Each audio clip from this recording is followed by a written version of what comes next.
Um casal americano de Louisiana, nos Estados Unidos, foi preso e acusado de negligência depois do corpo da filha ter sido encontrado no próprio sofá de casa. Esse é um dos casos mais perturbadores de negligência familiar, porque não só apenas chocou a comunidade local, mas gerou indignação e perplexidade em todo o mundo. Hala Halakif, meus habibis, como vocês estão? É um prazer estar com todos vocês novamente para mais um vídeo aqui do canal. E se você é novo e gosta de casos criminais e histórias bizarras, você está no canal certo. Então eu te convido a você se inscrever no canal a partir de agora e ativar o sininho de notificações. Assim você não perde mais nenhuma novidade por aqui. E já vai deixando seus likes aqui embaixo também, meus habibis, para estar apoiando o canal e ajudando no engajamento. Beleza, pessoal? Agora, sem mais conversa, pedidos feitos, e vem comigo para nossa história de hoje.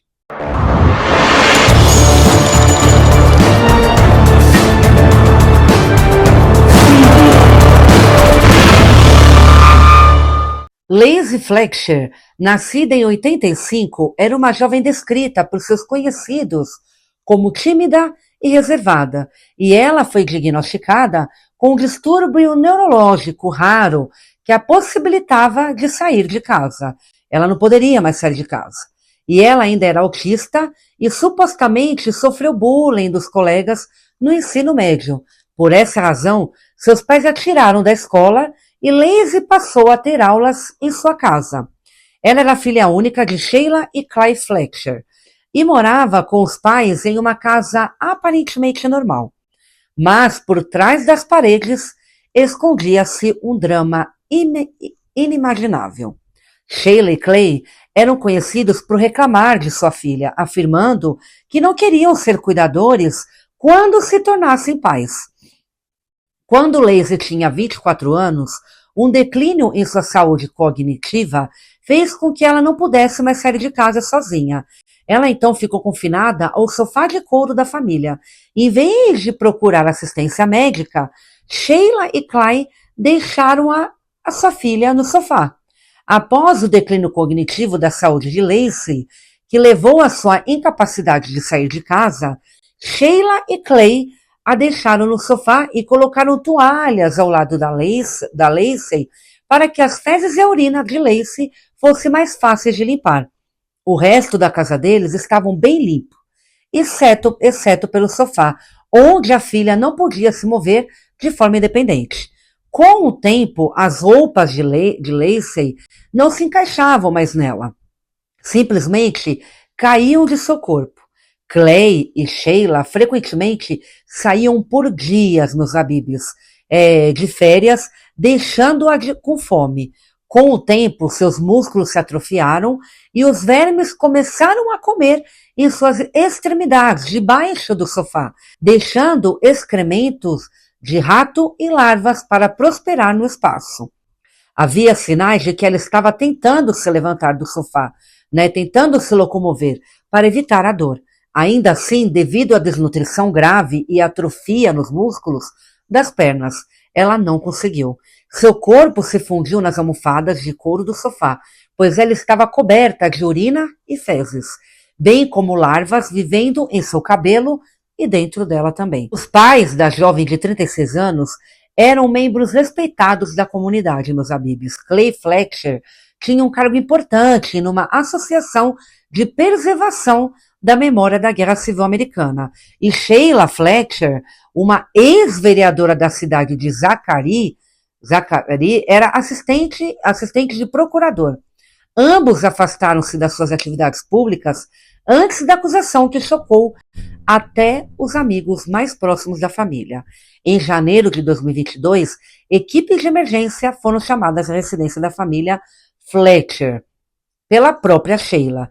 Quando eles chegaram na casa, eles sentiram um odor muito forte e ruim e começaram as buscas pela casa. Então, eles acabaram encontrando Lacey, de 36 anos, em condições que desafiaram qualquer compreensão humana. Ela estava seminua, aparentemente deixada para apodrecer no sofá durante 12 anos. pesava 43 quilos e estava coberto de desejos humanos, urina e larvas, e ainda tinha úlceras graves nas nádegas. E estava infectada com o coronavírus, fruto de anos de abandono e imobilidade. Foi determinado que Lacey estava morta há 1 ou 2 dias antes de Sheila finalmente decidir ligar para a polícia. Sheila e Clay mentiram para a polícia na hora, dizendo que a sua filha havia decidido viver nessas condições por 12 anos. Os relatos indicam que ela sofria de síndrome de encarceramento, uma condição que a deixava incapaz de se mover por conta própria. No entanto, isso não explica, pessoal, e nem justifica a negligência dos cuidados básicos que uma pessoa precisa, como higiene e alimentação adequada. O caso chocou até os amigos mais próximos e vizinhos da família, porque não imaginavam que Clay e Sheila fossem capazes de fazer algo tão perverso com sua própria filha.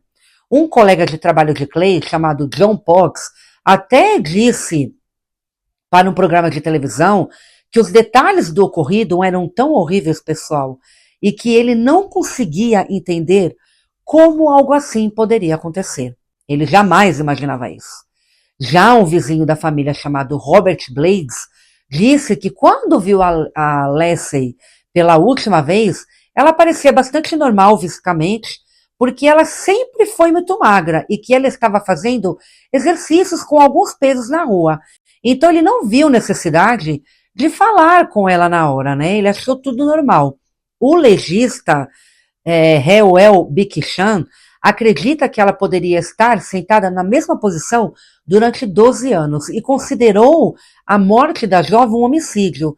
E a causa por trás da sua morte decorre de pelo menos 1 década de negligência médica. Os investigadores afirmaram que não conseguiram dormir ou comer depois de investigar o assassinato, devido, pessoal, ao sofrimento mental que o horrível caso lhes causou. Após a descoberta do corpo da garota, os pais de Lacey foram acusados de homicídio em 2º grau. Os promotores descreveram o caso como uma das piores formas de negligência doméstica já vistas na história. Eles alegaram que Lacey viveu anos em condições subhumanas, anos, sem assistência médica ou qualquer esforço para melhorar sua situação. Especialistas em saúde mental também destacaram a responsabilidade coletiva, porque ninguém percebeu os sinais. Porque a sociedade falhou em proteger essa garota, Lacey. Lacey levantou debates importantes sobre como lidar com a negligência familiar. Ele também destacou a necessidade de sistemas de proteção mais eficazes para pessoas vulneráveis e uma maior conscientização sobre saúde mental.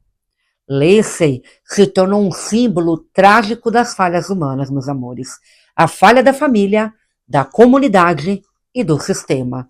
Seu caso serve como um lembrete doloroso de que o cuidado com as mais vulneráveis não é apenas uma obrigação legal, mas um dever moral. Casos de negligência parental que beiram o sadismo são conhecidos mundialmente e, inclusive, inspiraram obras da ficção, como, por exemplo, O Exorcismo de Emily Rose. Quem lembra desse filme? Em que uma garota que os pais alegavam sofrer de possessão demoníaca, lembra? E acabou morrendo de inanição após passar por inúmeras sessões de exorcismo no cômodo em que ficava trancafiada.